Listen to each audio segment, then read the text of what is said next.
Hey guys, this is Coach Derek, co-host of the Soapboxing Podcast. Man, ever since I found this Anchor app, I tell you, podcasting has become a lot simpler and a lot easier to do. They distribute the podcast over several platforms, and you have to do no work. I tell you, man, if you're interested in doing podcasting, you need to download the Anchor app. That's ANCHOR.FM. You can get started today with the Anchor app and do whatever your heart desires. Ladies and gentlemen, this is Soapboxing Podcast, your main event of the evening.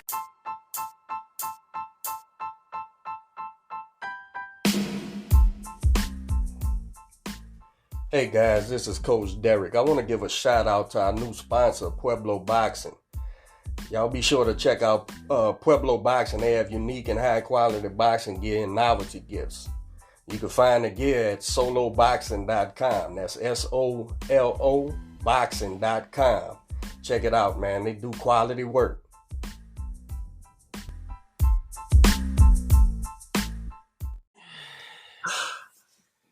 All right. Here we go. I believe we live now. Yes, we are. It looks like it. What's going on, Facebook, YouTube? I got a buddy of mine out of California. What city? California? San Pedro in Los Angeles County. San Pedro. We got George Francis, the fighters rep promoter, attorney at law. The whole 9 yards. What's going on, brother? It's just more like 8 yards at this point, brother. But everything's good, man. I had you scheduled for 10:30. I don't know. I haven't talked to the little fella I had coming on, so I don't know what's the reason he didn't show. But I actually could you come on a little earlier, man. So here we are. Yeah, man. Hey, let me tell you something, Coach. Man, every time I talk to you, you know, as a promoter of kickboxing, I mean, it's not exactly boxing, but obviously there's no kickboxing without boxing, you know? Right. And I deal with a lot of the fighters. And, you know, as a promoter who's a big fan of combat sports just in general, man, every time I hear you talk, you drop so many gems. And I'm just like, man, I'm like Sonic the Hedgehog, you know, I'm collecting the gems every time I hear you talk, man. I tell you, man, it's funny. It's funny. I'm pretty open book, right? With boxing and what you see is gems. Some people say, "Man, fuck that dude," and I don't give a rat's ass neither. Yeah. You know, the world needs opponents, so they can keep on lining up the fight. Yeah, I mean, you know, I learned a lot watching you, you know, and our rule set at Fighters Rep, it's basically boxing with kicks and knees. The kicks are not even allowed below the knee anymore, which, you know, I didn't argue with the IKF, the sanctioning body, too much about, because so many people getting their shins just split in half. So it's just boxing with kicks and knees. That's all it is. There's no clinch. Like, you know how Muay Thai, they'll let you clinch, they'll let you throw elbows. We're kickboxing, so that, you know, they don't let you do elbows. They don't let you. It's like boxing. When you clinch, they break you up. And actually, our referee, Bam Bam Stell, like, he's refereed a bunch of boxing fights. One of them that I can think of right off the bat is when Beterbiev fought Kaladzic. I want to say his name was Kaladzic. He was like another Eastern European guy out here.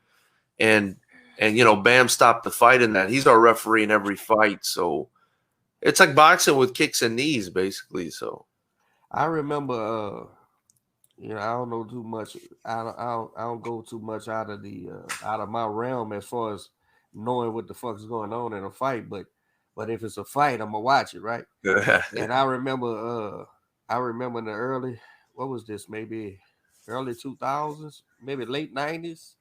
When they had a real big push for kickboxing. It was called it was on TV. Was it K1 maybe? K1, yeah, that's K1. And they had this guy from American guy named Rufus. You remember that Duke, guy? Duke Rufus. Oh man, he's badass, huh? That dude can fight, man. And yeah, he's still one of the best trainers in the sport, and he's training all kinds of MMA guys and everything else. So he pulled me into that, being a fan of him. And I used to watch that K1, man. I like I said, I watch it if it's a fight, bro. If it's two dudes fighting, and if it's MMA or like you say kickboxing or something like that, I get to just purely be a fan. You know what I'm saying? Now I can't help but look at it through my eyes, technical, like try to figure it out. But I'm not gonna sit here and tell somebody, "Oh, this is what's happening. This is what's going." I don't fucking know what's about to happen, man, because I don't know the rules. I don't know. You know, I wouldn't know if I'm looking at a kickboxing fight or a Muay Thai fight, unless you explain the rules, you know, the different skills. I wouldn't even fucking know. You know what I'm saying? I'm like, he hit him with the elbow. That's fair. Okay, if it's fair, you gotta look out for that shit. Yeah. But yeah, man. So you got another show coming up, huh? August? I do. I wanted to ask though, so when you're watching boxing, you feel like you're under pressure, huh? Because you got to sit there and like analyze everything all the time. You're so used to analyzing, huh? Constantly. Now, a lot of times in the boxing, and I don't know everything nobody does, but there's been times where two things. Sometimes that pressure, like you said, you analyze it, but then sometimes it's so obvious to me what's about to happen. That you become. It is especially good when the world don't know what the fuck's about to happen. In other words, the other guy is the favorite, right? But nobody. Okay, here's a perfect example. When Slowpoke was fighting Daniel Dubois, right? And I said, slow. Wait a minute. You call him Slowpoke? Oh, that's my favorite. That's my favorite English guy besides Tyson. Slowpoke. Joe Joyce? Yeah, hell yeah, man. That's a bad motherfucker, man. People don't know. So too, man. People don't know though. The world doesn't know. I think so too, man. So I says, let me before the fight, I says, let me educate myself on Dubois, right? So I go watch him a couple times and I see why people like him or whatever. I said, this fight he's gonna whoop the shit out of this kid. Well, the world thought Dubois was gonna fucking wash him up, right? Watch my prediction on that. Okay. Everybody laughed at me. Okay. Everybody laughed at me. So I said, Joe Joyce by decision, but it's probably gonna be controversial because they want Dubois to win. That's what I said. I was with you. I was with you. So I'm looking at him and technically, Dubois was no match. Yeah. Now, Dubois is strong and faster, more athletic, all that shit. But technical boxing nullifies that shit, right? Now, Joe had to be able to take them shots because he's gonna get hit. So, but and he's never showed no signs of not being able to take a punch neither. So I say, man, this ain't. I say, nah, Joyce is going. And the fact that Warren, right, the promoter, Frank Warren, yeah, Frank Warren, yeah. They both his guys. They both his guys, but he was very much leaning to Dubois, and it was obvious. It was obvious through the build up and everything. But Slowpoke was just sitting there smiling like he does. He don't talk a lot of shit or nothing. He was like, okay, we gonna see. Now, that Sam kid, I never met him, don't know him, but the Sam guy, the manager for Joyce. The one that talks a lot. Yeah, boy, he was talking up a storm, tell it. But in this case, he was telling the truth. Because he was steady telling Frank Randall, you're gonna get your ass whooped, man. You don't have the you don't have the experience Joe guy. I think Joe's a medalist too, right? Yeah, I think so, yeah. He said Joe's gonna come in here and he's gonna dominate you. Well, what happened, and I seen the kid Wilton before, For some reason, the English seem to have the weakest fucking eye sockets on planet Earth. But here's the thing. Here's the thing. Nah, I'm just picking. I mean, if the man's eye socket was broke, you know, that's a rough one. But every time an English guy quits, his eye socket is broke. Right. But here's the thing. So I'm looking about 2 rounds before. I says, that dude was about to quit. And we were sitting there where we was fighting somewhere. We had a fight because I was back in the back room. Was it you and Quentin? Was it Q's fight? Either Quentin or Robert. And I was sitting there going, and we was going on a little while after, you know, and I said, nah, this boy's about to quit. The locker room, of course, was pro Dubois too. You know, they were saying Dubois was just monster. I said, he's about to quit. And sure enough, he quit. Coach, how the fuck you do? Because I know the signs, man. I see the boys. He's puzzled. Shit ain't going right, and he's kicking my ass. He's gonna quit, and that's what he did. But so I do that a lot. And what happens is some guys, instead of going, damn, coach, well, what you seen that made you see, which is what I would do. Like if you say, coach, this guy's about to quit, and a round lady fucking quits, and I didn't see it. I'm gonna go, gee, what the fuck you see but that ain't human nature. Human nature is guys either say, man, that coach, he fucking knows his shit, or they say, man, fuck that guy.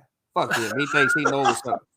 So I love all of them. I get off on all of them, man. But man, I want to know, man. I want to know, man. This is my thing. If you're in the business of fighting, trainer, promoter, manager, whatever.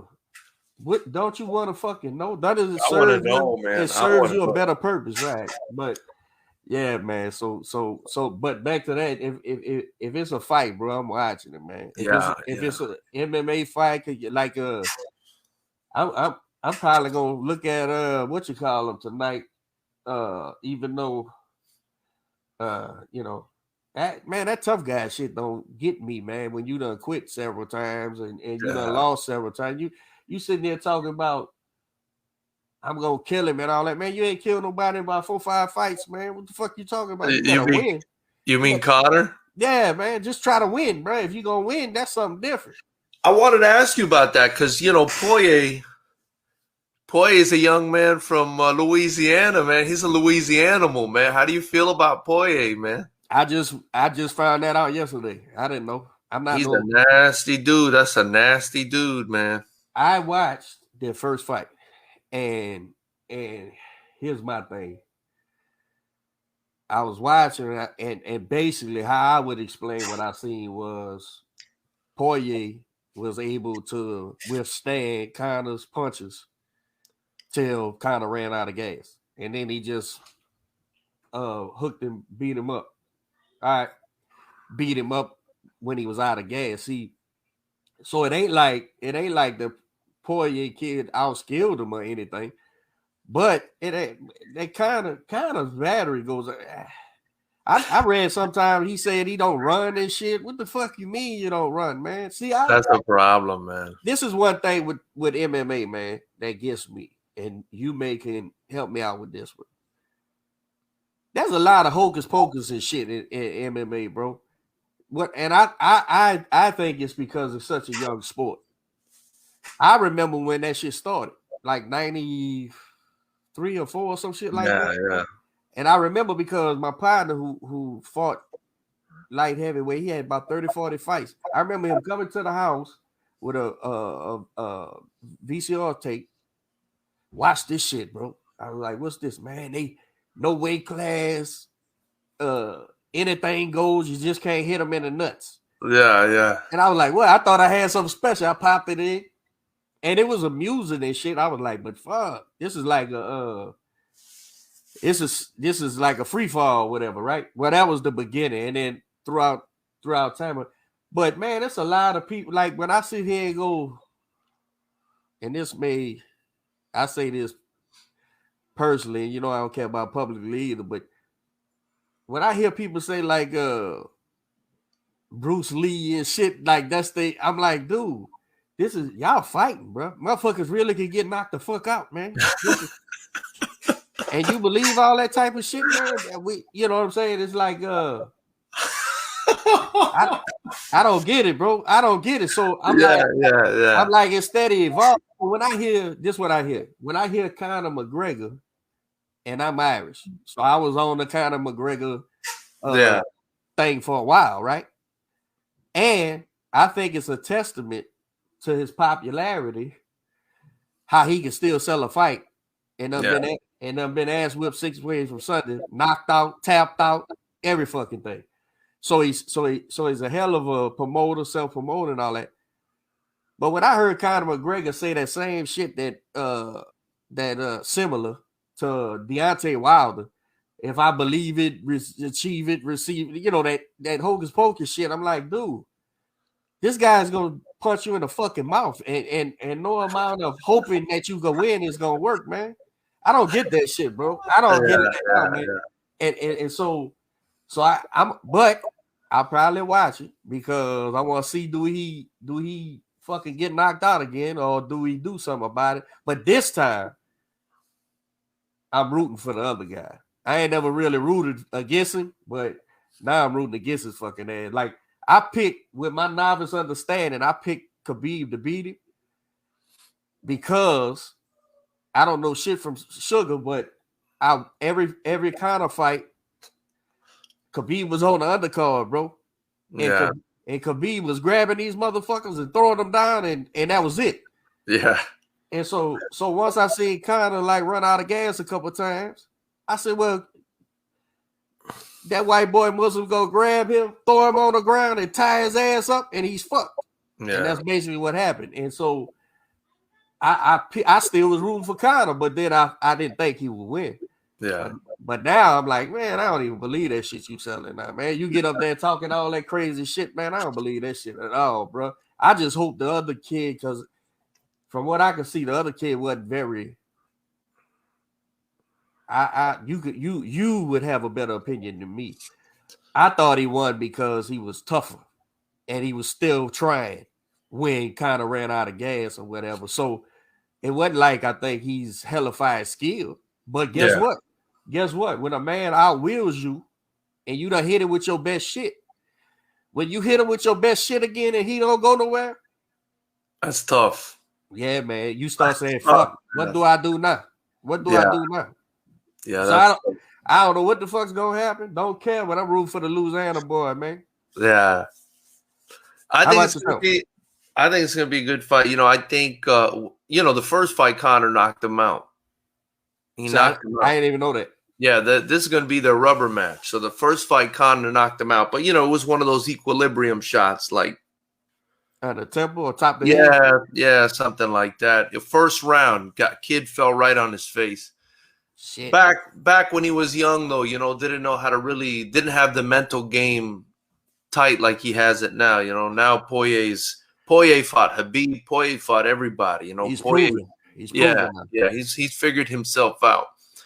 I think the second fight, besides what you said, which I agree with, that Conor just gasses, is the leg kicks, man. Those leg kicks are brutal, man. Oh, yeah. I remember that. He kept on kicking him right there. He didn't adjust. He didn't do shit about it. He just kept getting kicked.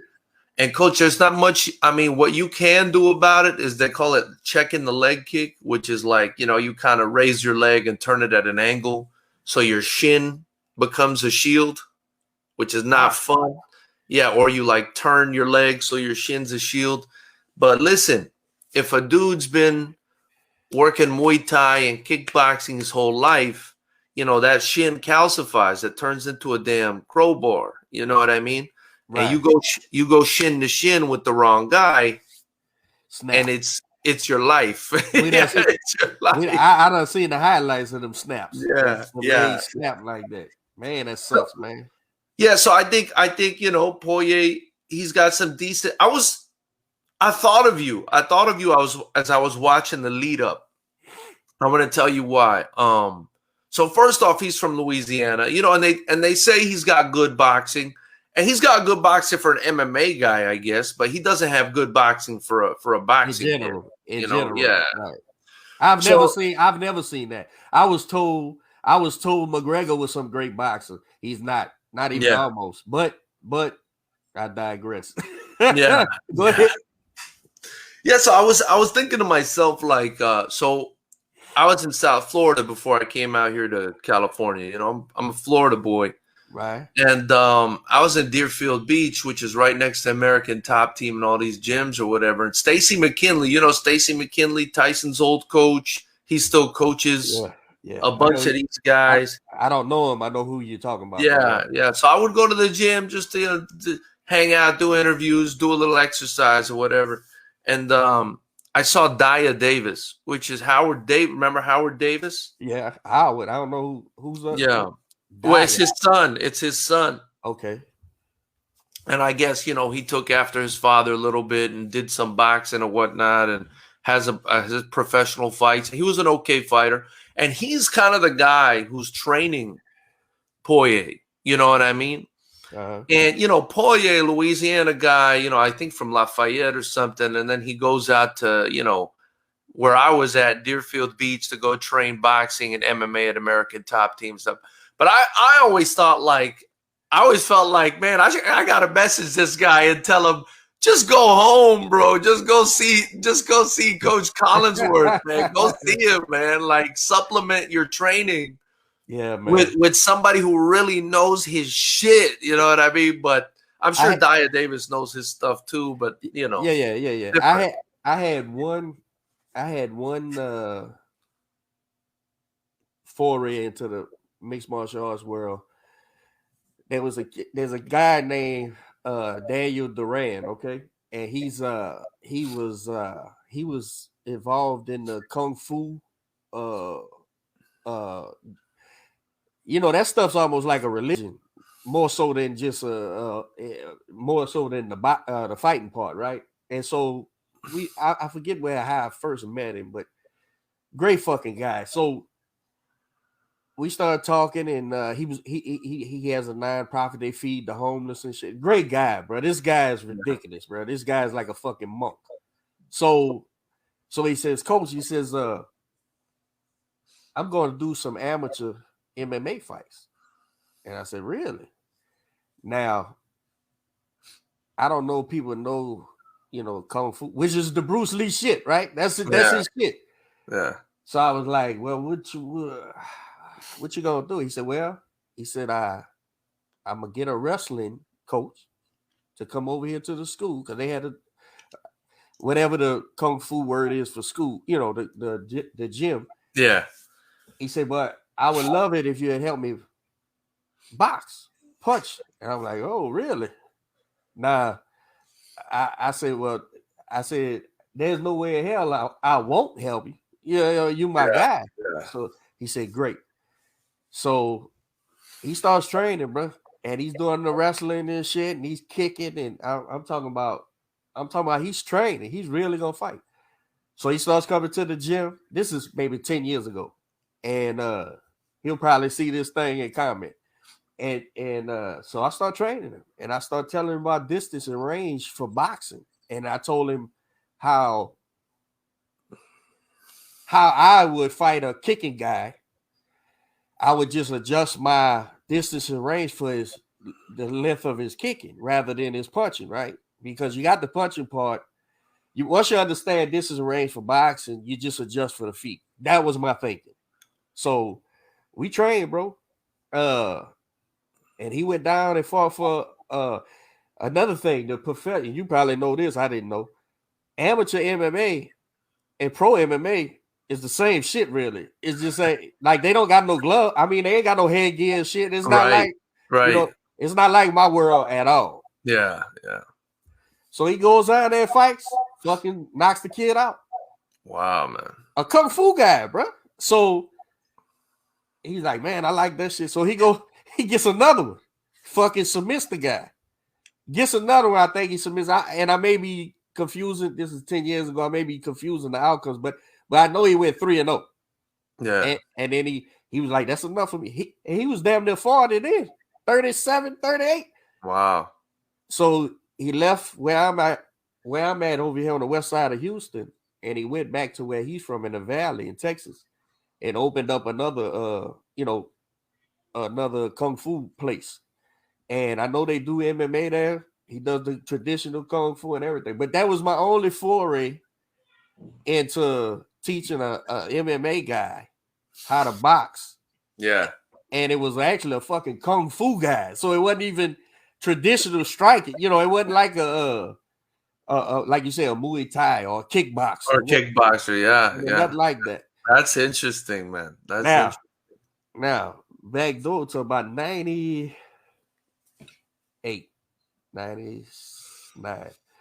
My cousin, rest in peace, Chucky. When he died in 01.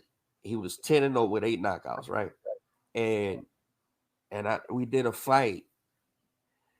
He fought the kickboxing champ, United States kickboxing champ at that time, at a place called Mustang Sally's in Metairie, New Orleans, out on the east bank of New Orleans. And he said, "Cuz, I'm gonna fight this kickboxing dude." I said, "Say, bro." And by this time, I done met some real MMA guys, right? Back when Frank Shamrock and them was winning. Right. I said, "Hey, man, we don't know nothing about this shit, man." I said, "He's gonna be able to kick." He said, "Yeah, I don't give a fuck. Fuck him. He can kick." But it was just kickboxing, right? It wasn't no MMA or nothing. They had boxing gloves on. I said, "Well, all right, fuck it." So we went. He knocked the dude out in the round, bro. And that dude, because of the distance and range, what he did was, and this is where I got my thought process from. He treated his feet as jabs and stayed way out, or just smothered him. And once he smothered the kickboxing guy and he couldn't get his feet involved, now it's an inside boxing game. Right. And that's not where you want to be with boxers at all, bro. Especially with my family in the inside, bro. Especially with my family. Hey, I never forget, bro. I took Quentin to spar. Couple guys, a good friend of mine. He's 4-0 now, right? Southpaw. So we went down there to a buddy of mine from Kazakhstan. He's a trainer here locally. Love him to death. His name is Tim. Kazakhstan. Tim from Kazakhstan. Yeah. Well, I think his name is Timur. Timur. Yeah. So I'm sorry, that's just funny to me. Oh, that's my guy too. He's great. He's good as gold. He'll come over there like when we was getting ready for Lomachenko's guys. Yeah. He was like, "Man, coach, can I come over there and tell you what I see with these guys?" Like, yeah, fucking right, come on. But so we went over there and Quentin ended up banging out with about 3 of his guys, right? And it was great. And Tim, much like me, I believe in that small ring. I built Quentin in a 12x12 ring, bro. So he had a little ring like that. And so they was banging out. So at the end of the spine, they all slid over little by little, the fighters, you know. Man, coach, everybody say your fighters can't fight on the inside. He said, "Man, everybody's wrong." I said, "Yeah." I said, "I can fight any fucking way you want." And the fact that my kid's long and skinny makes y'all think that. But that ain't how boxing works. You know what I'm saying? So the inside game, the outside, it's all my world, bro. It's just it depends on the fighter and what his strength is, you know, rather than a certain set of I like to say it's a certain set of principles we go by and then adjust accordingly to the fighter, to his strengths and weaknesses. I really think the inside, man, that's a totally different world, man. Completely, bro. It's totally different. But, bro, it's a safe way to fight inside. Same way it's a safe way to fight outside. It's a different world, bro. And I have yet to see. Even sometimes I see fighters and they say, "Oh man, he's great on the inside," and I'm like, no. He's a tough guy, and he's a little bit more vicious on the inside. So your guy is wilting. That's what's happening. It ain't that he's such a great inside fighter. He's just a fucking tough, rugged guy, and your guy don't want to stand there with him. Yeah. But if you know how to stand there with him, if you do know how to lock them arms in, if you do know how to get his weight off his hips where he don't have nothing, so if something does get in, it doesn't matter. It's just an arm punch. Now you got a different world in front of you, and I don't see a lot of people that understand that. Even in the professional race at the top level, You know, you see Yeah. people, and you go, nah, he's winning because he's a great athlete. That's just what it is, man. It's just what it is. I need a Collinsworth symposium on inside fighting, man, because for me that's like I feel like on the inside there's some sort of like lost treasure or something that I gotta find, man. Well, it's tough, man. It is. It is. It is. It's Yeah. tough Yeah. in there, man. So hey man, August we have the next fighters rep. Which fight? August 13th, man. August 13th. I even got a poster for you. Here it is. There it is. Fighters It's, rep 10. Fighters Rep 10. Our 10th show is August 13th, Derek. I'm so excited about it, man. I've never been so excited about an event in my entire life. This is the main card. It's all pros. We're essentially at this point the only pro kickboxing promotion in the entire state of California that's operating. Nice. These guys are savages on this poster. I think that's why everybody's so excited about this fight. I don't even know where to begin. Is this the show that the Silva guy's son is gonna be on? Or yeah. So Anderson Silva, you know, for those that don't know him, you should. He's the greatest of all time. He just beat Julio Cesar Chavez Jr. in a boxing match, which is not a good look. But you know, it's Chavez Jr., so we don't expect much from him. I was in the barbershop, and they said, "Hey, coach, how did that Anderson Silva whoop Chavez Jr.?" I said he's supposed to whoop that fucking sorry motherfucker. And they was all in, "Oh, coach, you rough on." I said, "Nah, man, your name is Chavez, man. And you go in there shit the bed like that, man, piss on him." I said, if I was seeing you, I'd make him change his name, bro. That's what I did. Man. I was rough, man. He keeps on doing that same shit, man. Damn. That's embarrassing for real. But his sons, you know, are apples that don't fall too far from the tree. You know what I mean? Yeah. One of them, Khalil, I haven't seen fight yet. I haven't seen Khalil fight yet, but I'm hearing he's talented. So we'll see how he does. The other one, Gabe, is our and they're still amateurs, so they're on the undercard. They're in their early 20s, mid 20s. Right. Gabe is definitely a special talent. He won the IKF, which is the only sanctioning body that sanctions amateurs in California, but they're also a pro sanctioning body. We use their rule set for the pro game as well. And it's the International Kickboxing Federation, the IKF. They're all over the world. It's a worldwide sanctioning body. Okay. So his son Gabe, which is the older one, he was the main event on the undercard. I guess you could say the amateur main event on our last show. Oh, this looks nice. Yeah, I'm figuring it out. I'm figuring it out.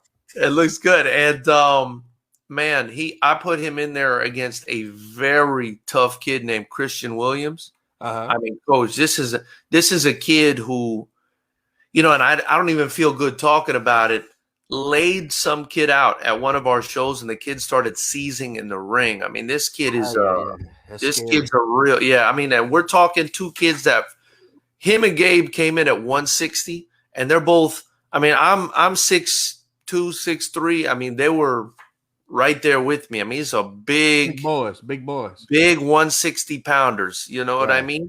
And jacked. I don't even know how this kid Christian Williams. I mean, he's muscular. Silva, he's more, you know, the son of Silva is built like his dad. You know, he just looks like a regular kind of slim guy, but wiry look. Not even, man, not even. No? But he just has crazy power, speed, reflexes, just like his dad. He got the job done. So he ended up winning the Fighters Rep title and the IKF Southern Regional title in California. It's the Southern Regional title. He ended up winning that. So we reached out to this kid, Christian Acevedo, who's the Northern Regional champ. Okay. In Muay Thai, but still, you know, it's similar. And, you know, I said, hey, you know, because, you know, I'm a boxing head too, you know, and I'm trying to get the best opportunities for my fighters. So I said, hey, I reached out to this coach. Why don't we unify? Let's unify this damn thing. Let's see who the man is in California. You know what I mean? He loved the idea. The IKF loved the idea so much that they said to heck with the state title. This is no longer for a state title. This is for the whole West Coast. Uh-oh. So now he's fighting for the West Coast title. And, of course, the IKF has now jumped on board with us. So all their titles are hybrid fighters rep. It's almost like a dual title. So now their titles are fighters rep and IKF titles because we're the only ones doing the unified rules of kickboxing, and I'm bringing the sport back, I think, hopefully in a big way, And then on the main card, these two guys, let me get in the picture here. This guy, Chris Cully, he's got, 50 fights maybe. Is going up against this guy, Justin Moss. We're flying him in from Colorado. He's fought for Glory 5 times, which is the kickboxing. That's a Glory. Is it kickboxing? Yeah. Biggest kick. I've heard of that. Yeah, it's the biggest kickboxing promotion on earth. They kind of went into receivership recently. I guess they had some financial trouble or something. They ended up being bought out, I believe, by some outfit in the UK. So all their US talent, all their American talent is kind of in limbo right now or got dropped because they're concentrating on, they're in Europe. What do they care about coming to the U.S.? You know what I mean? They don't give a shit about coming out here. That sounds like a wide open lane right there to me. That's the one I'm trying to drive down. You know what I mean? Hey, let me ask you. Hold on 1 second. My partner wanted to ask you a question. He said, do you know? I'm guessing why long? Why is the letter Y-I is the first name? Yeah, long. And if he does, what does he think of him? I'm not heard of that. It must be an MMA guy, maybe, huh? Maybe. I don't know who that is. Is that maybe a kickboxer? I'm thinking it's a kickboxer, but Chinese martial arts practitioner. I think I've heard of this guy. I don't know much about him, but I think I've heard of this guy. Okay. He does Shaolin Kung Fu, and he came and competed at some events. I thought he was definitely interesting. Interesting. I didn't know I needed to change my screen to see the question. He asked that about 20 minutes ago. I just seen it, but hey, I'm learning as I go on this technique. Another thing I'm excited about, Coach Derek. Besides this main event fight, which is just crazy. A 5-time Glory veteran. Cully's won an MMA title, a Muay Thai title. If he wins this, he becomes a kickboxing champ as well. That's a champ in 3 sports. Real fighting man. As is Moss. This kid's just down to fight anybody. He's also fought MMA as well. This guy here, Tarian Ware, I'm very excited about his fight against Ardavan Moini. Ware is a UFC veteran, the Flash, and I feel like his his forte is definitely the striking. He's got some good hands. He's even had a boxing fight. So I think he's really, exciting to watch. And, these other 2 fights are incredible. I really love this first one, especially Mikey Two Raw Shaw right here. Mikey Two Raw Shaw versus John the Caveman Garcia. These kids. That's a great nickname, man. These kids have an amateur pedigree that you don't normally see in kickboxing, and it's something I think you could appreciate because I just feel like the boxers with the good amateur pedigree tend to have much better habits than the ones without. So these guys have so much amateur pedigree that I'm very excited about their fight. Let me ask you this. Here's an oddball question, but I'm inquisitive, with all things fighting. Do you believe that MMA guys, I want to know your position on the kickboxers as well as just MMA, right? Yeah. So do you think the MMA, here's my stance, the kickbox. Okay, that's my stance. It's very limited. It's very limited. That's my stance. I think MMA guys throw punches. It's not boxing, it's punching. Yeah. Now, MMA guys don't attack me because I will watch you and I'll support you and everything. I just feel in the world that I'm from, you guys can't do it. Y'all just can't do it. Now, it can't be that they don't have the ability. Of course they can.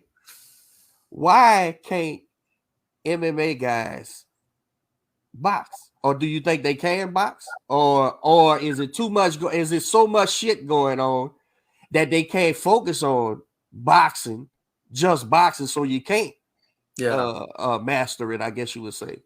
If mastering is even possible to begin with. But why can't they box? Or do you say, nah, coach, they can box? I think coach, jack of all trades, master of none. You know, when you're in MMA, you got to be a jack. Yeah, you got to be a jack of all trades in MMA. That's exactly where I'm at. That these guys, how can you box when you got to do wrestling, when you got to do jiu-jitsu, when you got to box, when you got to, and I don't know whatever else arts going there, but how can you? You know what I'm saying? Yeah, it's tough. It's tough. So are they going to the right boxing? Are they going to boxing trainers? Or are they going to MMA trainers that say they boxing trainers? Okay. I'm glad you brought this up. You know, this is a really good topic that I think. I'm interested, bro. Yeah, it's a really good topic. So a couple things, right? A couple things. I think from the podium or the bench, from the bench that you're on, right? There's a lot of scrutiny. You know, you're the you're a Supreme Court judge when it comes to boxing. You know, so I think you're going to be a bit more harsh than the typical guy, as you should be, because you're a coach and it's your job to sit there and analyze the hell out the sweet science to the point where, you know, you root out any imperfections in your guys. Right. In MMA, you know, you can't do the traditional, you know, boxing stance or whatever it is, because you got to worry about kicks to your head, to your body, to your leg. You got to worry about the guy shooting in, taking you down. So right off the bat, I think the positioning is a little different. Maybe the hand placement is a little different. They got 4-ounce gloves. You know what I mean? Some of them think blocking is, you know, defense. Right. Well, some of them think blocking with the MMA gloves, you're just going to get knocked out. You got to get your head the hell out the way. Some of them say, you know, so it's a totally different world, man. It's a totally different. As far as are there guys that can box? Look, I think overall they're not really great boxers, but there are a couple guys that I've seen that I'm like, okay, this guy, I think he's got some good hands. You know what I mean? So is what's needed in MMA for their boxing to improve is what needed is a hybrid boxing style, like to in other words, it would take. I don't have the years in MMA, nor will I ever have, because I'm not interested. I'm 45 years old and don't want shit to. I'm damn sure ain't gonna let you turn my hips and twist my fucking spine in half. Yeah. I'll be a tap machine like Conor McGregor. But here's the thing. I love that shit, tap machine. That's funny as shit. When that dude said that shit, I laughed my ass off. That dude is hilarious, man. But it would take years of being around the game or watching the game or being enveloped in the game to take boxing and make a hybrid for like what I said before. Yeah, my cousin knocked out the kickboxing dude, and yeah, my guy did three MMA fights and won them all and utilized some of my boxing. But that's just, I mean, that's not experience. You know what I'm saying? That's not me developing a fucking MMA guy, right? I would never pretend that's what it was. So, but now if you ask me, coach, could you develop a MMA style could you develop an MMA boxing style? Of course I can. Fucking right. Don't tell me I can't. I'll figure it out. But I think it would take time. I think you would have to be enveloped in it. I think you would have to because there's so much shit going on in MMA, bro. Yeah. Which to me is a high point of the sport is that nobody dominates, right? That is what I mean. I know the John Jones guy is a dominant guy. Khabib's a dominant guy, and I think the Silver guy was on a hell of a run, right?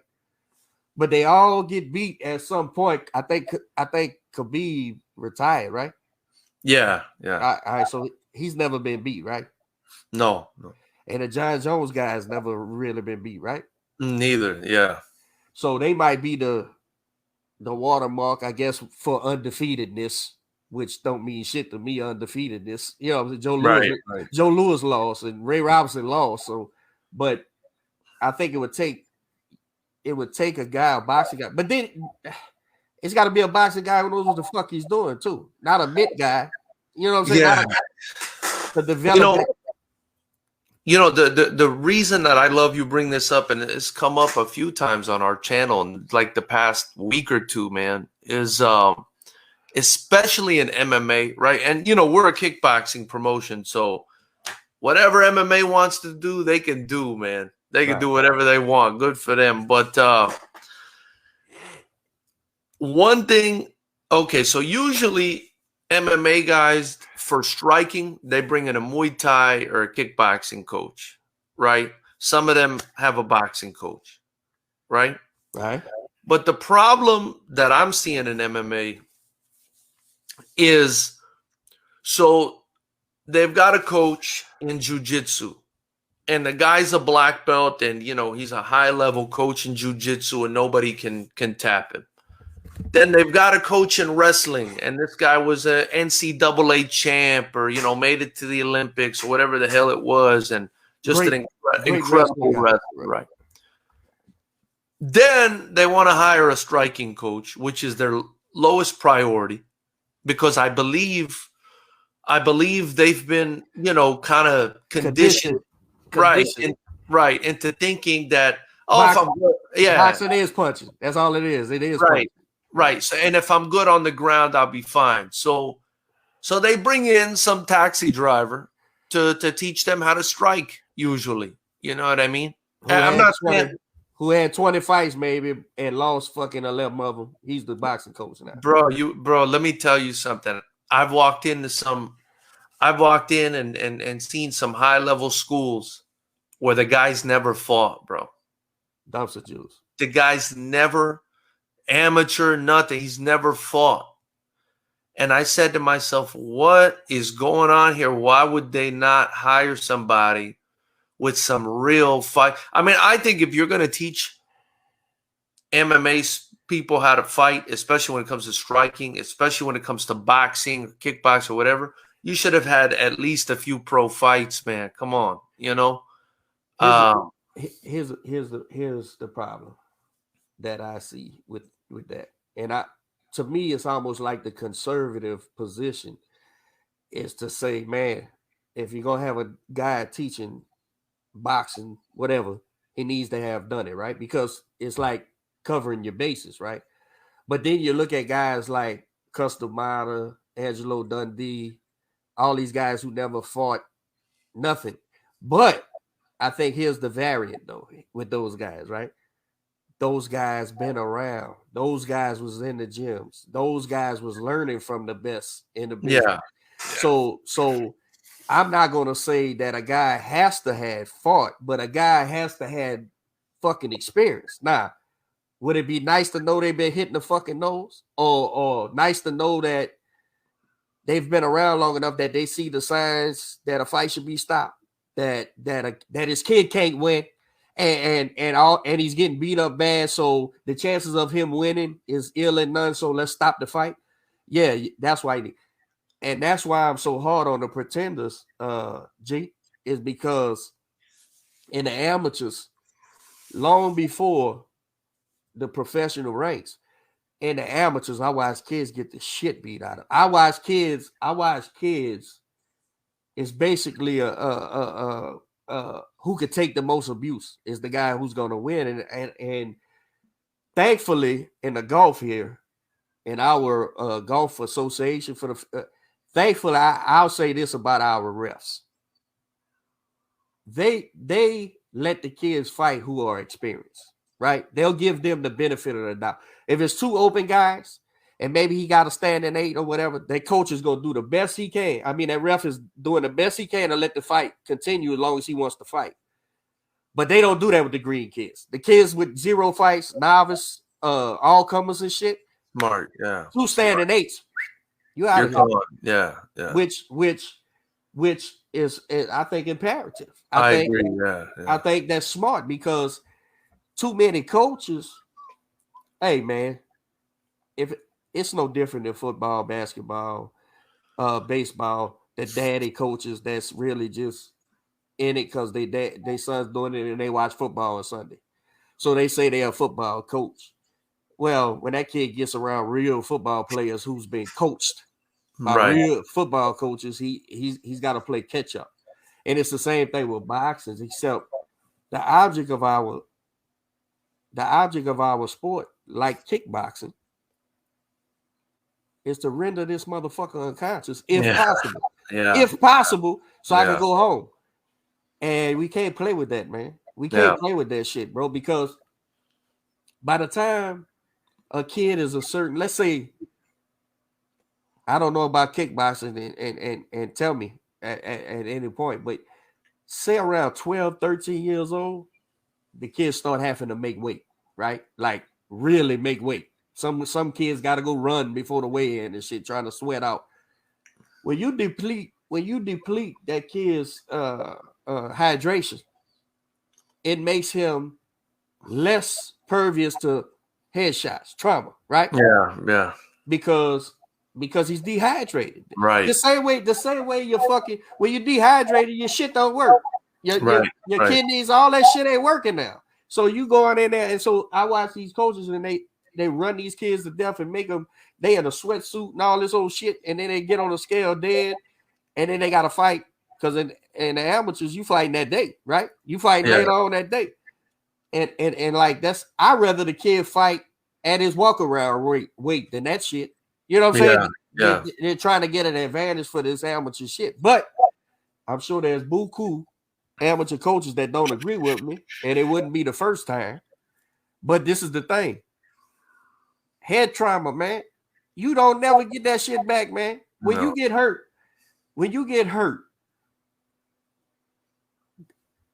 if you got this much of career in you, right? When a kid gets knocked out or concussed, he got this much left, right? Yeah.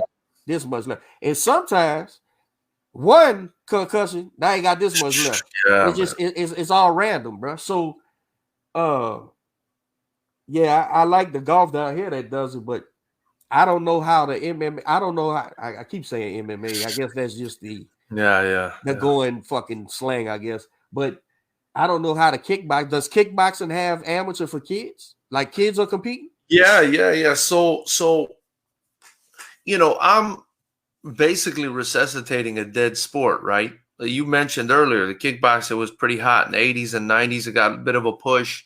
And then all these greedy ass promoters just, kind of screwed it into the ground, and murdered it.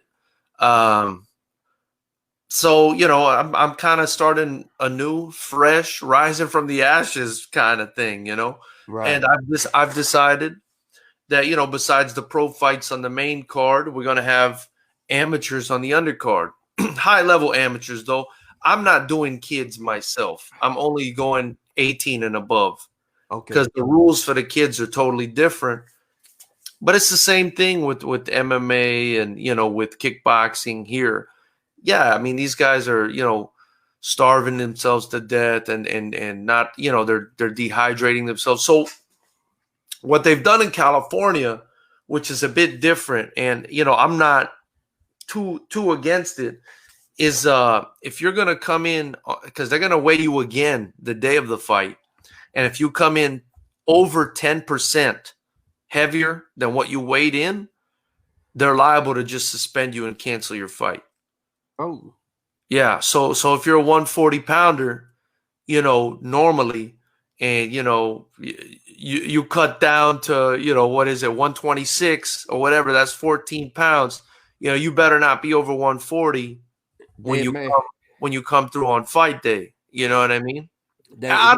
I like it because I don't I don't need that shit. Like, I don't want that shit on my show. You know, I don't want people dying on my show. You know what I mean? And I've noticed even in our sport that the top sanctioning bodies had started really after Gotti hurt that kid in Vegas.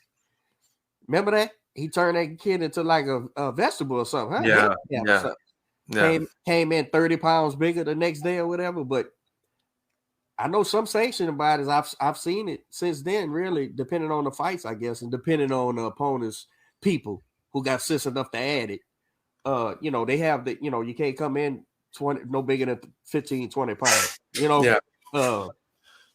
Because some of the, I mean, I've seen guys, man, I've seen Brandon Rios get on the scale, bro, and it looked like they had to help him. Like, I mean, he was dead, bro. He was a dead man walking, man. How do you fight like that, man? I don't understand, man. You got to go. If he wasn't going to get on some IVs or something after, and I know that's illegal for some places. It might be legal for everywhere now, but yeah. But I mean, skin paper thin, you know, hollow eye. To me, that's not worth it, man. It's not worth it. That's a big, and then that's a big no. If you're not there, that life ain't in your eyes, and now you gonna go get hit in the head tomorrow.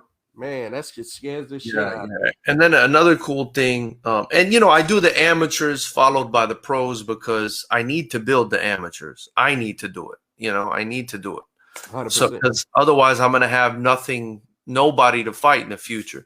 But luckily, it's not been a problem because so many people, thank God, are signing up to fight. But what I like about the IKF on the amateur front is they go by 2s and 7s. You know how typically weight class goes like 150, 155, 160, 160. No, like the IKF goes by like 2s and 7s at the beginning, like, you know, 122, 127, you know. So guys tell me, oh, I want to fight at 145, you know? So I said, oh, you mean 147 is what you want to fight. Right. I push him up. I said, no. 147 is good for you. That's the weight class. You know, I tell him we can do 145, but I can't give you a title at 145 because that's not a weight class. A real division, right? You want to that's not a weight class. So,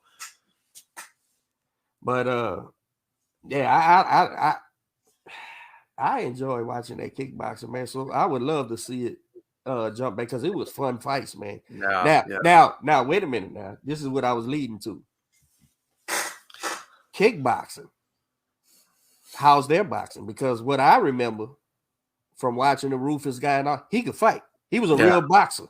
He just kicked as well. So do the kickboxers go get boxing coaches or is it just a kickboxing coach because it's his own thing? How does that work? You know, I think they probably look, it depends on the guy, you know, and some of these kickboxers, I mean, they've got pretty good hands, you know. They've got decent hands, some of these kickboxers. Because, you know, they deal with it in kickboxing all day long. They're dealing with boxing as well. So I think the boxing in kickboxing is definitely better than the boxing in MMA. It has to be, you know, right? Because if you're just kicking, then like you said, once you get in on the inside, I mean, you can still throw a knee, but you're just gonna get mangled on the inside with a guy that kind of knows what they're doing. So, you know, I think the combinations where I see the difference is like the combinations and stuff. You know, I feel like boxers throw more combinations and longer combinations, whereas like a kickboxer maybe hit you with a 1 and 2 and then kick you to the leg, you know, something like that, you know. So, but some of them, you know, listen, some of them favor the punching over the kicking. Like I'll give you an example. There's a few examples in boxing, right? There's Chris Algieri was a kickboxer. Right. I remember when he first got on the scene, I looked him up and it was a bunch of kickboxing fights he was in. Yeah. So he was a kickboxer that moved over. I believe Manuel Char, I think, was a kickboxer. You know, he's not a world beater, but you know, he made some noise. I know what you're talking about. He's a champ. You know, I believe who else? I mean, there's a few. Big baby Miller, I think, did some kickboxing. The Klitschko's. I think did some kickboxing. Hey, the fake big baby, the real big baby is my guy, Jared Anderson. But go ahead. There you go. Yeah. The part 2. You talk about the pharmacy tech. Right. You talk about the pharmacy tech. And then here's something I wanted to point out. I don't know if you watched the Super 6, not the Super 6. I don't know what the World Boxing Super Series when Callum Smith won. Yeah. Who was in that one? It was like no. I watched Callum Smith. I didn't watch the whole thing. I know he's talking about though. He ended up beating that guy St. George, whatever. Grove? George Groves. Yeah, George Groves. Yeah. Okay. I thought Groves was a pretty good fighter, to be honest with you, but he beat him. But he fought a guy in that tournament named Nicky Holskin. Okay. Nicky stepped up late notice to fight Callum Smith in that fight and went all 12 rounds with him and hit him with some stuff. And Nicky's a kickboxer. Nicky's a glory kickboxer. So the answer is kickboxers can box. Yeah. Compared to the average MMA fighter. But would you say it's because it's less going on as far as having to split your time? Well, not just that, but you're also using regulation boxing gloves. Right. You know what I mean? And you're standing there. Same traps, same skill set. Right. Yeah. The only thing, like one difference I'll say, and I'm no trainer, but one difference, that we're told about, when I do kind of do some practice is, in boxing, you might disagree. I don't know. But, in boxing, I feel like you can move a little bit more. You know what I mean? I can move this way. I can really dip to my left and right. You don't dip like that in kickboxing and Muay Thai. Because if I go to dip like this and a big ass shin comes up, I'm going to sleep. I'm going to sleep. Yeah. Man, look, I love that you pushing this kickboxing, man. This is number 10 right here. I know for a while you was contemplating, we talked about getting the hell out of there and going somewhere else and start, keep the promotion going. But it was less to do with the sport and more to do with other shit. But I would love, man, I'm gonna support you anyway. Thank you, man. I appreciate you, Coach. But I would love to learn more about kickboxing. And the only way I'm gonna do that is watching it, right, and picking up certain things and understanding. With Clarissa's foray into MMA, now I got to follow MMA, succeed, and try to handicap the shit. But the kickboxing, I think, is more suitable for me to learn because it's more how would I say that? It's boxing based too as well. So I think I would understand. Okay, basically we're gonna utilize other limbs. So there's other attacks we can do, but also defensively, we got to be responsible for that as well. So I think I'd be more apt to learn, right, the kickboxing, the kickboxing martial art rather than when they mix it all together. You know what I'm saying? It's a lot of shit going on. I think so, yeah. I think so. But I do think boxing is something that's really missing from MMA. Bad. Yeah, man. It's I can have an opinion on that because I do watch it, and I am a fucking trainer, and those guys don't box, bro. They not boxing, man. They throwing punches, bro. That's the difference, and that's why they have hella high knockouts too. Because it's fuck when they get hit, bro, with everything. Everything hits them. You know what I'm saying? They eat that son of a bitch. Yeah. And I mean, they call that old overhand right, that Hail Mary. They chunk that. That's like their only punch. They chunk that motherfucker, boy. It's just crazy, man. But it makes for entertainment. It's like, to me, it's like when those guys start fist fighting before they go to the ground, it's almost like a brawl, a bar brawl. Like, you know what I'm saying? Like, if I'm gonna just hit this son of a bitch and it's over with. And they punch like that too. I mean, they no defense, no head right there. They swing at it. That shit is insane to me, bro. It's entertaining, but I also think that's why it appeals All right, let me say this. This may be controversial, but that's my thing. That's my thing. I believe, right, the UFC has peaked. And what I mean by that is the numbers they get, they high-end numbers with their high-end stars, that's it. That's their peak right there. So what's their pay-per-view buys? What's a big pay-per-view buy for them? Oh shit. What's tonight's what's it gonna cost tonight? I don't even know. I gotta check. $50. McGregor. I don't know. McGregor versus Poirier. Let's see what it costs. Now I'll look it up. Go ahead. McGregor transcends the sport, right? He's a global star. Superstar, yeah, he's a superstar. So people that don't really tune into UFC tunes into McGregor fights, right? But you take McGregor out the equation. What's the average pay-per-view they sell on an average? I have no doubt. I have no fucking idea. I mean, look, I'm seeing 90. It's $90 for tonight, pretty much. And they fight all night too, man. You start watching them, bro. You might not fight the main event till 1 a.m. and shit. That's just crazy. They have 20 fights on the show, man. Yeah. What I will say, I know what you're getting at, man. But here's where they're beating boxing, man. Here's where they're beating boxing, right?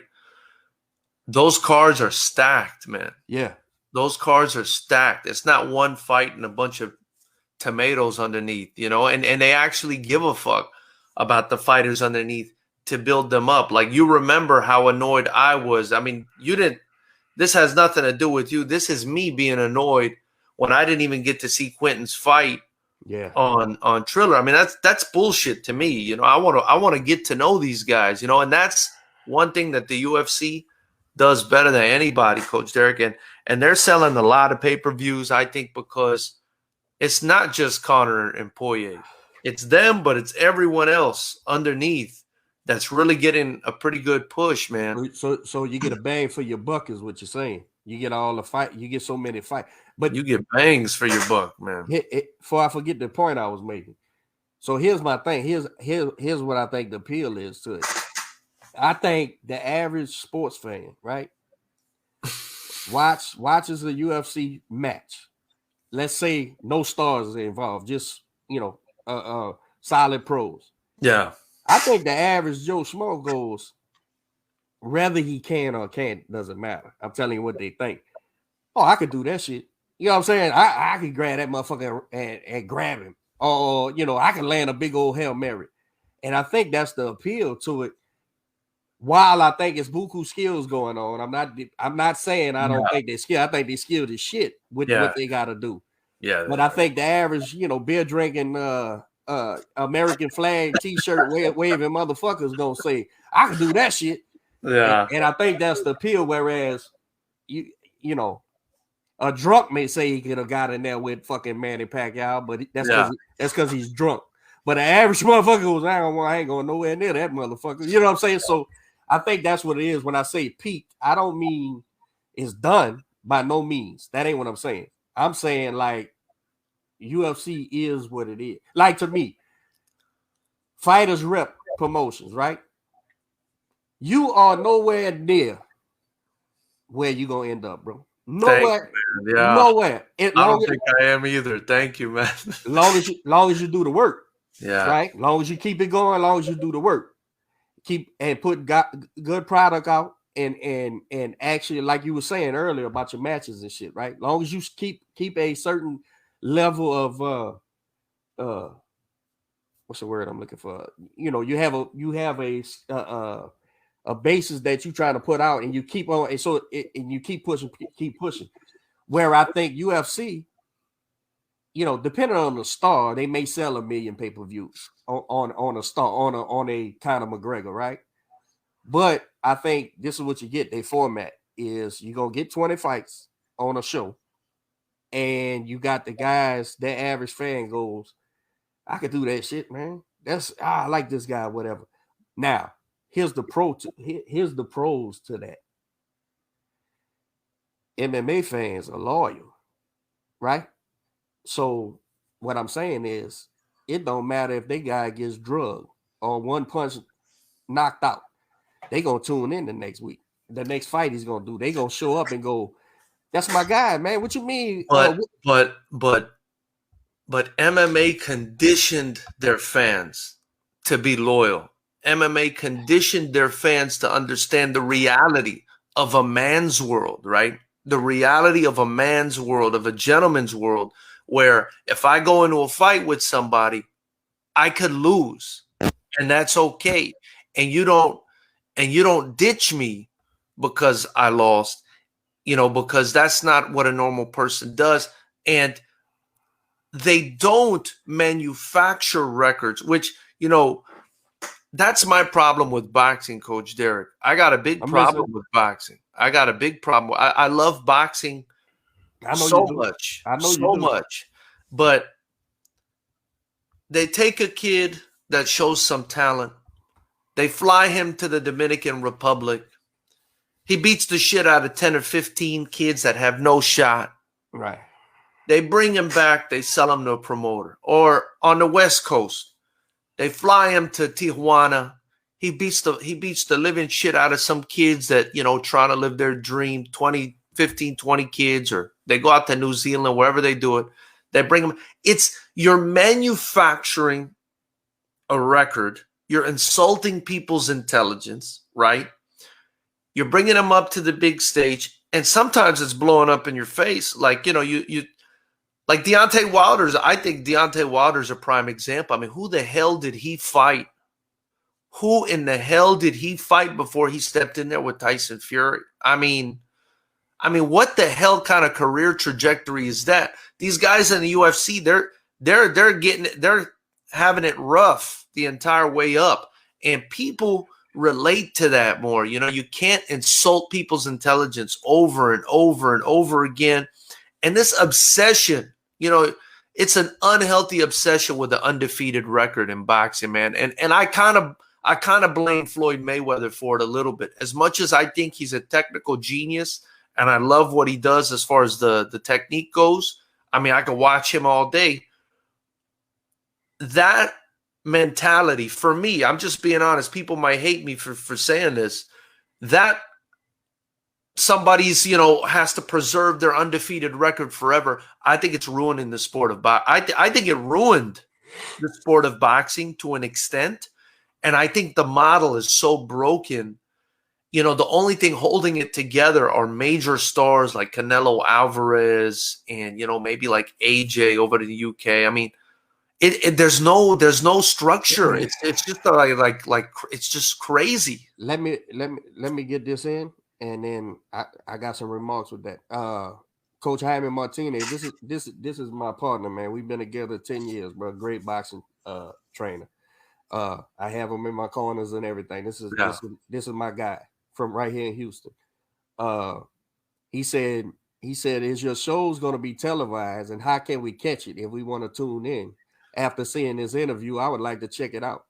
How are people going to watch Fighters Rep 10?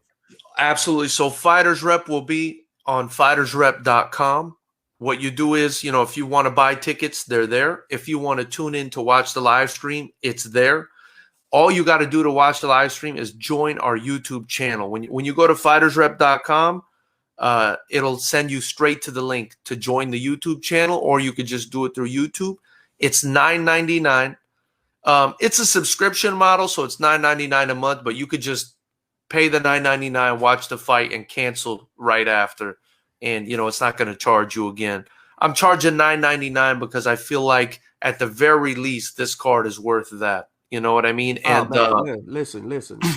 Anybody who knows me that knows I support you and what you're doing, bro, they'll pay $10 to fucking thank you, man. Fights, bro. So, to me, what more do you want? A $10 card? Fuck, bro. With how many fights you got on that thing? You got some. I got 17 right now. 17 fights for fucking Happy Meal price, man. Come on, man. Get in there and buy the fight, and it helps you keep on doing your thing, man. And Coach, it's right up your alley, I think, man. It's boxing. Our rule set is boxing with kicks and knees. There's no clinch. There's no elbows. It's boxing with kicks and knees. It's pure striking. You know, there's no holding. It's just like boxing. You know, if you're holding with one hand, you got to be working. Otherwise, they're gonna break you up. So you lock up and take a break. They're gonna tell you got to break. They're gonna break you up. It's referee Bam Bam still. He does boxing. He does, you know, all kinds of stuff. So, but go ahead. You were trying to make a point. Okay. To what you were saying about and I think you used the correct terminology of what I see. The model that's being used is flawed, or I disagree with it. Why? Because of what's happened as a result of it. In other words, Sugar Ray Leonard, right? Arguably what, of the 10 biggest boxers in history, he's got to be one of the 10 biggest stars, right? For sure. Right. For sure. Dude, he lost what? How many fights he had when he lost to Duran in Toronto? He was young in the game, bro. I forget how many fights he had, but no one walked away from Sugar Ray Leonard. Everyone said, damn, Sugar fought the wrong fight, man. He let Duran get in his head, man. Come on, Sugar. We need you to do the right thing. Now, I'm not giving my personal opinion. I'm just telling you what and then of course we know what happened in a rematch or whatever, but that was the model back then. But see, we come from a place where fighting men fight with the business. Now it's like business, and the fighting men's gonna fight just enough to get the business done. Now, one thing about boxing is this, and this is I'm trying to survive in this world, right? This is the world I'm in. I'm trying to navigate through each promoter's business model because they're all different. They're all different, man. Yeah. You could say Top Rank. Let's take Top Rank, Matchroom, and PBC, right? That's the big three, right? That's the NBC, CBS, and ABC of the boxing world, right? Yeah. All right. So, but you could look at all three of those and look at their models and critique what you think should be different or shouldn't be different. But those business models work for them, so they have no reason to change it, right? Now, the fighter needs to understand you're secondary, bro, in this business, in the business of boxing. Meaning, lose, you're out of there in the building process. Don't believe it? Sims went and beat up Elvis Rodriguez, who was being promoted on every fucking Top Rank show throughout the pandemic. He's a fucking banger, a knockout on da. He got outboxed. He's no longer on Top Rank. He's done. Fucking 10 fights. He's done. Now, doesn't mean he's done as a boxer, but it means he's got to start over, rebuild, and hopefully a promoter sees he's worth salvaging, right? And put him out there. That fucking sucks. That's sick, bro. That doesn't suck. That doesn't suck, Coach Derek. That's a lack of character, man. That's what are you teaching people? This is what you're teaching them. This is what's teaching them. At Top Rank, they have a bottom line. And when it doesn't fit into that mold of what pays out in the end, gotta go. Don't believe me? Fucking T.O., bro. T.O. Lopez. Fucking dominates y'all guy for the first half of that fight. Wins the decision, and you won't even pay the man $1 million something for his next fight because you made him sign a contract that says we only got to pay you X amount after this fight in order to make that fight. But he upsets the apple cart. Now he's over here on fucking Triller looking for a place while still being contracted to Top Rank, but you won't pay the man. So now, here's what I see. If that's T.O., you Elvis Rodriguez's and shit don't stand a chance because this what happens. Push. And believe me, they invested in Elvis Rodriguez because he's living in America. Somebody's feeding him and somebody's taking care of Freddie wrote some kind of way for him to train him. Because Yeah. he ain't, because 10% of Elvis Rodriguez $10,000 ain't worth shit, right? Right. It's the ending deal if he gets the big one that Right. Freddie will get paid. Now it might be Freddie's just in that stable, so they'll keep him going, and he knows I just got to get a guy over the hump, then we get paid. Maybe that's it. I don't know. I don't know what they think, but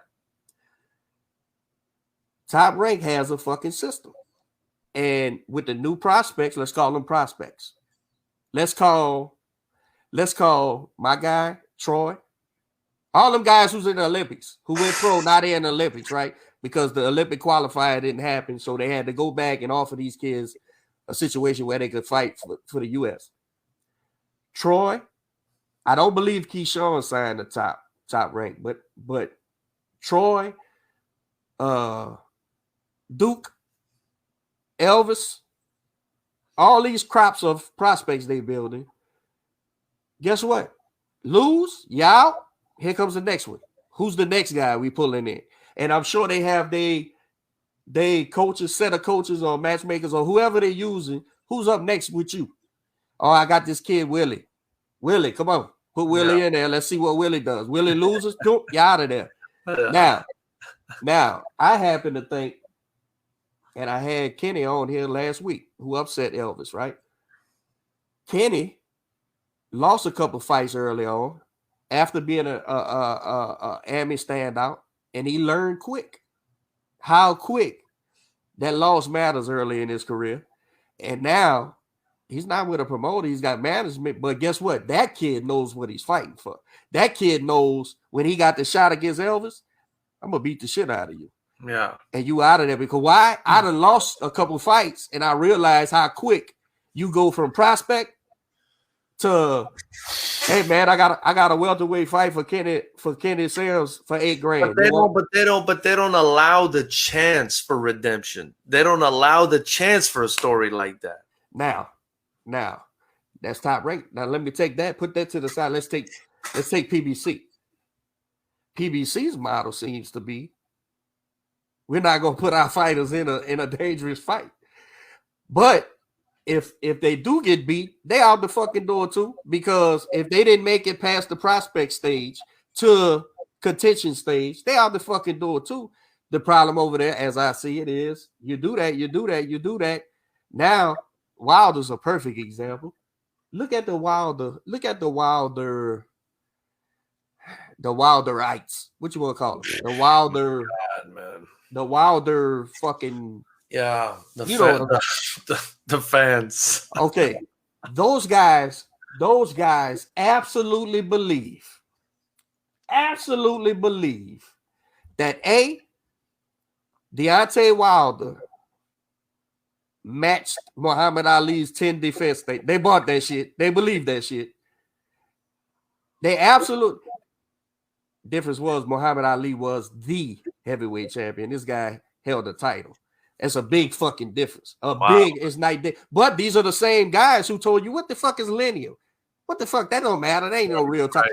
Right. So that right there cuts them off at the knees. You don't know what the fuck you talking about, man. What you mean? What's the title goes back to John L. Sullivan? Oh, you out your fucking mind? So they believe that. They absolutely believe he was the hardest hitting heavyweight in the history of the sport. Why? Because they watched him knock out several people. Don't matter who they were. Doesn't matter that they shouldn't have been in the ring with him. Right. Now, they believe that so much, bro, that when a fighter came along that absolutely schoolhoused him in the first fight. Schoolhoused him. I mean, beat him in every fucking facet of the game for 10 of 12 rounds, right? Got clipped, got up, and really won the rest of the round, but you know what it is. Right. They absolutely said, all right, our guy had a bad night at the office. It happens. That's fair. But you only believe that because you believe the other shit. Right. So now he gets in there with the rematch, and the better fighter goes, you mean to tell me I could fucking box this motherfucker like a Christmas gift, and y'all gonna tell me I didn't win? All right, watch this. Dominates this kid actually abuse him, and I believe he's a changed man. That's what I believe. I believe that ass whooping was so bad that you're different now. That's what I believe. So he can't take his loss because undoubtedly Deontay Wilder believed the shit too.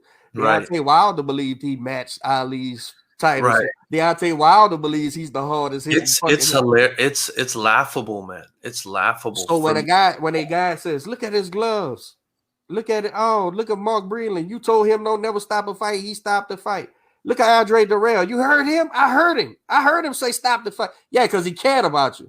He cared about you. He was saying, bro, this kid's getting changed. And all the excuses, it doesn't matter. We ain't gonna talk about this. Everybody knows the excuses. Yeah. So now that's what I'm saying with the PBC model. So now you fluff the guy up, and Deontay Wilder, bro. Let me give him a good thing. Let me say this about him, so people don't believe I'm hating. He was absolutely a fighting man, because I've seen him hurt in several fights and kept punching and kept trying to win, and he fuck around and land that big one, right? So he's not a coward. He's none of that shit. He's very simple. He's a very simple motherfucker to believe. Very simple. Very simple. But I'm not going to pretend like he wasn't in those fights behind and kept on plugging away. I'll also say, the reason I'm not a fan, and they can call me a hater because I really don't give a fuck what anyone thinks. But the reason I'm not a fan of the guy is because of his lack of character. Well, that we didn't know that to this. Yeah, and it took this to find that out. See, because before that, I was okay with the guy. I thought, like you, he's a simple guy, but hey, he's a warrior. He goes out there and fights. He knocks people out. He's entertaining. Now, did I think he was anywhere near a Muhammad Ali? I mean, I think you have to be just a gullible idiot to think that kind of thing. But after what happened with the Fury rematch, I said, my goodness, all these excuses, and I can't deal with it. As a fan, I can't deal with it. So the biggest letdown was this. I wasn't a fan, so it wasn't a letdown. It wasn't like I expected more. But the biggest letdown for me with Fury and Wilder was when I said to myself, I said, this kid, he got fucking beat up real bad. I said, I can't wait. Because remember, he went radio silent for months. And I said, all these guys are saying all this bullshit about the gloves and all this silly shit. When we fought Carlos Rivera on a Lomachenko TO card, I went live while he's getting his hands wrapped. I showed the inspector. I showed the other gym's representative. I showed the guy rapping him, and I showed Quentin. And they all looked at me, what you doing, coach? I said, I'm showing these fucking idiots how we can't even do that. So you think a multi-million dollar guy could do that when everybody's in there? Do you know that even for us, we're using the same size gloves, right? As a kickboxing promotion. Do you know that the main event gloves have to be like new, like in the bag? Sealed. Yeah. Like sealed in the bag. When we fought like what are we even talking about here? Like, it's insane, bro. It's insane. But they know I don't. I'm in the business, and they know, but I don't. Now I don't waste time with people like that, man. So I was just waiting. This is what I think. I said all these guys, they just fanning out. They fans. They love their guy. Nothing wrong with it. I love my guys. Whatever. I said, but when Deontay does come out publicly and goes, fellas, look, don't, that shit's silly. We gonna get him in a rematch and support me like that. I just knew that's what was gonna happen. I knew that's what was gonna happen. That motherfucker came out and said, not only did this is the funniest thing to me. You wasn't concussed from getting punched in the fucking head. You were concussed from having muscle relaxers in your water. That's what. Do you realize when you get punched in the head, your shit ain't working right no more? That your own coach put in the water. And then he went further and said, look at my head. Look at this dent in my head. That's from the egg waste. He put an egg weight in his gloves. Are you fucking serious, bro? Or was the glove hollowed out? I mean, you can't have both. Which one none is of it? that shit makes sense. But here's the thing. Once he did that, I was like, oh, you have no character, none whatsoever. I'm like, and then so then I start thinking. I go, Shelly Finkel knows better than that. Al Heyman's got to know better than that. And I know Jay Diaz knows better than that because he was fucking sitting there. Rather than tell this guy, chill, y'all gonna let him publicly disgrace himself like that outside of his fan base. Y'all gonna publicly let this guy disgrace himself. Hell, if he don't listen that much, at least tell him, but don't say it. Yeah, champ. Yeah, champ, that happened. But don't fucking say that shit, bro. And nobody, that let me know that Wilder was heading his own fucking deal. He's the and then when Breland finally made a statement that said, bro, we used to go to the gym, and Jay Diaz would come to the gym and say, the champ's having a bad day. He don't want none of y'all to talk to him. Get the fuck out of here, bro. Get the fuck out. You didn't read that? You didn't see that? I saw that. I saw all of that, and I couldn't believe I could believe what I was reading. It all made sense. It all made sense in the end.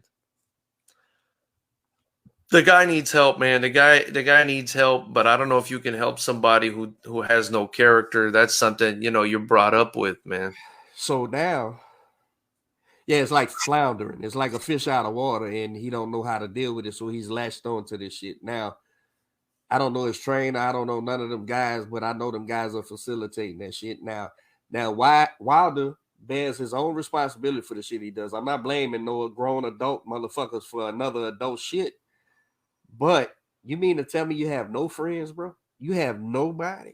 You have nobody that's if I was Deontay Wilder's trainer, first of all, this shit wouldn't happen or I'd have been gone. Yeah. The minute you come in the gym talking about, first of all, if you my fighter, can't nobody come tell me about my fighter any fucking way. But second of all, motherfucker come in there and say, Coach, Q's having a bad day. You can't talk to him. I'm gonna say, excuse me? Yeah. I would love to see your reaction. Q said him and his gal was arguing last night, and he's gonna just come do 3 rounds on the bag, but he don't want you to tell him nothing. Oh my God. I would love for Quentin to say, somebody would say that. Because here's why. Fuck, it ain't nothing to do with tough guy shit. It ain't got nothing to do with tough guy shit. It's got something to do with respect. Where does that, in what gym is that allowed? In what gym is that allowed? Oh my God. So you say, Joe, shout out Joe, the Dutchman say, so you're saying Wilder isn't going to look like the second coming of Ali in the third fight? Question mark. Oh my God. he ain't going to look like Muhammad Ali. He ain't going to look like any Ali I know of. He's going to look like Ali G. Ali G. There you go. I'm trying to think about Ali G. But here's the thing. So it's really shitty of the guys who earn a living off him, not the guys he feeds. I ain't talking about them. I ain't talking about the guy he bought whatever. Well, I'll tell you this. I'll tell you this though. This is my opinion. What's happening now is karma. Yeah. And any promoter, trainer, advisor, coach that's still working with him at this point is just cashing out. They're just cashing out. Because me personally, I said to myself, I thought about it, if it was one of my fighters and I was at this level, where PBC is at or whatever, and I'm Al Heyman, do I keep working with this guy? I don't after that. Because he's a recluse. Not if he don't cut the shit. Right. Not if we don't have a meeting and you cut the shit. Right. Right. He's a loose cannon and we could end up with legal issues. Like I don't want to deal with that. So I said to myself, but I'm also not, a whore for money. So this is a cash out. For me, it's a cash out. Here's what I mean. I'm not talking about his flunkers. I'm not talking about the guys he bought cars for and the gold chain and help them with whatever. I'm not talking about those guys. Those guys, that's what they are. They come around for that, and they loyal. Yeah. They gonna be as loyal as the money is. I'm talking about the guys who's in business with him, Right. and gets a big percentage of what he's doing. That's what I'm talking about. Yeah, and they allowing that dude to do that shit, man. You know why? Because they're just gonna collect at the end. At the end of the day, and guess what? I'm gonna feel sorry for the kid. I'm gonna say, kid, you had no fucking friends, bro. You had no fucking friends. And when you get the snot beat, how now he's got enough money, bro. Wilder could walk away, I'm sure. Good for him. Yeah, good for him. Yeah. Certainly. He don't gotta take reviews. But he wants that third fight. He believes he was wrong. Great. Go down there and do it. And let's see what happens. But this shit is insanity, bro. And it really shows me that there's a big faction of fight fans that aren't fight fans. They are fighters fans. And outside of that circle, they really can't see the forest for the trees. You know what I'm saying? It's like 100%. It's like, you know, you can't if you're so locked into some bullshit that you can't actually and fuck me. You might don't like me. I'm not a likable guy. So you might fucking another guy inside the sport, find another insider, and he goes, dude, it's like, stop that shit, bro. Don't say that shit publicly, man. Come on, bro. Yeah. That's listen, boxing is a dirty business, bro. In the front, you know, you don't need to make up extra shit. It's enough dirty shit going on constantly in these models, in these business models that we don't need extra. Do you think though that anybody can sit down with the guy and tell him, hey bro, don't say that shit? That had to be done. After he buried his own coach and defamed his own coach. And I'll tell you something, it's not just Mark Breland who he shit all over, right? It's everybody in Tyson. It's Tyson Fury. It's everybody in his corner. He brought up Ricky Hatton, man, a guy who's been in this sport for decades. Andy Lee's in that corner. Sugar Hill Stewart is in that corner. Kenny Bayless is a crab in the bucket. I mean, nobody got away from this ridiculous conspiracy theory. I mean, he just shit on everybody. But, Mark Breland, that's your own coach, man. And then Andy Lee and Ricky Hatton. I mean, these are legends of the sport. So if he's going to do that to those guys, I mean, you would really need a divine. It would have to be some sort of divine intervention, if you ask me, for him to say, "Oh, okay, my bad." He's gone. No. He won't never recant that shit. No, he's gone, dude. That shit had to be stated back when he first was saying it. Somebody had to be shake his ass up and be like, "Dude, what the fuck are you talking about, bro?" Yeah. Our guy was sitting there. Our guy is sitting there. So is he in on it? What the fuck are we doing, bro? So now, what leads me to this? Yeah. With this week's news, bro. No one in boxing wanted this rematch outside of his crew. That's it. No one. Right. No one in I was even saying, Deontay, take these 3 or 4 million. You could demand that and they'll pay that. Them Arabs was gonna pay that shit. That was nothing. That's a side thing right there. What he needs, 3 million, man. Get the fuck on out of here. But guaranteed, for your payout, guaranteed the winner, right? I get the winner or whatever. Yeah, that gives you a whole nother year to heal up, to come up with a game plan, whatever the case may be. No one wanted to see it. So here's my proof. Now, I'm not going to listen, man. I'm a Tyson Fury fan, but I don't know him. I don't know his, I don't know shit about, I don't know his crew. I don't know nothing. Yeah. There was a guy yesterday I was listening to. Shout out to my man Montero. I was listening to his podcast. He writes for the Ring TV. You know him, Mike Montero? You know what I'm talking about? I think I've heard of him, yeah. Okay, on this podcast yesterday, after they postponed the fight, because initially I was talking to you, I had some insiders over there, and the fight wasn't canceled yet that first day, but the next day they pulled the trigger. So Montero had a guy, and I don't know who he is, but he's a Vegas guy, and he was talking about how the city, the fight's 2 weeks away, ain't a poster nowhere, ain't shit nowhere, nobody's excited about the fight.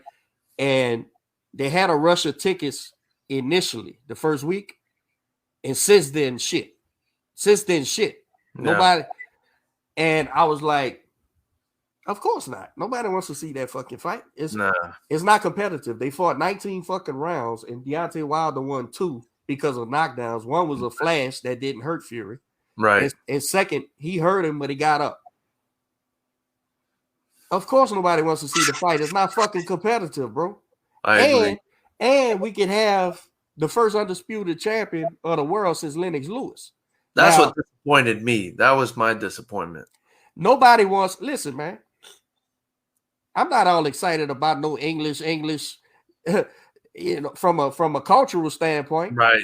But from a boxing fucking standpoint, we need an undisputed heavyweight champion of the earth. Yeah. And this is the thing, man. So you put the kibosh on that and push and legally, because the arbitration went through, you put the kibosh, but nobody outside your fucking crew wants to see the fight. When there was a way for Deontay Wilder to sidetrack this by taking the money and still getting the shot, still getting Fury down the line or whatever, if that's what you want, and get free money. Apparently Fury didn't want to pay him anything. He wanted to knock his ass out. Well, once he started saying 20 million and all that shit, yeah, you think Bob and them was gonna pay that shit? They gonna say, fuck this dude, go whoop him. It was that easy. That easy. But and I'm sure the Saudi money wasn't gonna not Saudi, but Dubai, right? I don't even know anymore. Yeah, one of those Arab countries. The Saudi brothers wasn't gonna give him a free $20 million, bro. They'll pay some little shit on that. They'll take one of the gold faucets out the fucking bathroom and pay you for that. But these guys got loot, right? Saudi, these guys got loot, bro. Yeah. But I'm not gonna give you a career free pay money, right? And nor did it make sense. But so did Tyson Fury really get COVID? The only thing I know is this: I know the business. I know it's dirty. I know if everybody's bound to lose, they'll find a way to stop it, having to have a fucking, what they call that, a bleeding cash flow issue is all going out. And from what I hear, the second fight didn't do nowhere near what they said. As big as it was, with piracy and all that shit, the second fight didn't really, and ESPN was talking about it. Remember the build up for that fight? Yeah. There was none of that shit for this fight.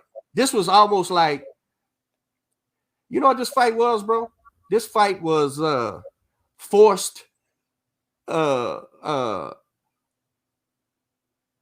they call it? Minimum wage is this.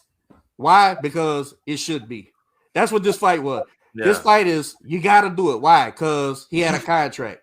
But nobody don't care. It don't matter. He's got a legally binding contract. So this was almost like it was just a obligation. Obligation is what I'm trying to say. So nobody's excited about the obligation, bro. Now, while the fans are, of course, because they think he was cheated, and so that shit exists. But I'm talking about boxing as a whole. Nobody. The reason why Canelo sells the fights he does and AJ sells the fights he does is because they're actually fucking stars, right? Yeah. And they actually carry the sport. They wasn't gonna get none of that money. Those people wasn't buying fucking Fury Wilder 3. They wasn't buying that shit. Yeah. And that's so. Did he get COVID? I don't know, because when T.O. failed his COVID test, I even shared it. Where Bob Arum blew it out of his ass about T.O., his own fighter, again, talking about how irresponsible it was, and Tyson Fury is vaccinated.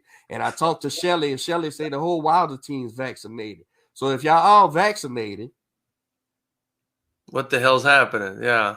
Now, like I tell people, It's nothing to get an X-ray of a broken fucking cheekbone. That's just knowing a doctor. Yeah. It's not, or an X-ray of a broken hand. It's nothing to get a piece of paper. I got pieces of paper with COVID tests. I could fucking wipe my name and put your name, and now you got to pass COVID test, right? That's how simple that is. But if the people behind the money behind it is talking about losing $50-60 million just because of an obstacle that we gotta do because of a fucking arbitration, maybe we need to get COVID. Now, who sucks with that is, and I'm not saying they doing that. I would hate to know that's the truth, right? Yeah. I don't know that to be true. But what sucks is Jared Anderson loses a payday. FA loses a payday. All those heavyweights lose a payday. Gabe Flores out of California loses a payday. Yeah. And they talking about September. Now they talking about October. Who knows? I tell you, man, Wilder got a perfect get out right now. Hey, you can get out of this ass whooping if you want, but he's so delirious, man. He's just gonna keep wanting this fight, man, and good for him, you know. Yeah, we'll see how it goes, bro. He'll make his money. Hopefully, he'll be able to provide for his children, and you know, hopefully, his wife has some sense so she can run the money. Because this guy, I think he's mentally gone, man. I don't think he's there mentally. Did you see that goofy video with the bench press and him going crazy afterwards? I mean, I said to myself, man, that's how you know, I acted like that in middle school, man. Like, I don't even who is this guy? This guy's damn near 40 years old acting like this. I don't know. Here's what I thought. I seen that and I said, what the fuck are you? First of all, the fuck are you bench pressing for? Period. If you're a boxer. Okay, I don't get that. But second of all, we 2 weeks out. 3 weeks out. And I'm not a weight trainer, and I could see you wasn't doing that correctly. Looked like you about to hemorrhage your fucking biceps or something, or shoulder muscles or something. But who's in control over that? Who's over there saying, dude, what the fuck are you doing, bro? Nobody. So I don't know, man. And look. If they do fight and Wilder lands the Hail Mary, I'm happy for y'all, man. I hope y'all got y'all Jesus now. Y'all can worship at the altar of fucking at the altar of the windmill. But man, at the altar of the windmill. But the likelihood of that shit happening is slim and none, bro. Yeah. It's slim and none, man. And be honest with you, Fury needs to stay active. We don't want him to go off the rails because I believe. Listen, I'm not ready to ordain Fury a fucking all-time great.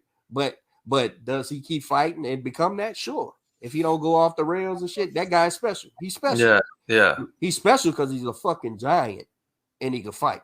That's what's special about him. He can actually box. So I don't want him to go off the rails. There's no way. He said he wanted to fight Wilder or whatever. There's no way. It's almost, he knows that's bullying. But hey, what you want me to do, bro? I gotta go in here and beat this fucking guy up again. Yeah. Who knows what happens, man? Who knows?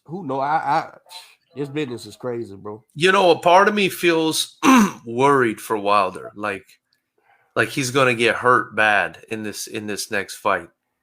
A part of me feels like that could happen, and that's part of the reason I don't like the fight either, because he had a fucking dent in his skull. You know what I mean? That's no joke, man. And this guy's way bigger than him. I mean, Wilder could cut down a cruiser, man. Like he's in there with a 270-pound dude that he's fought at like 207 before, 210. Yeah, man.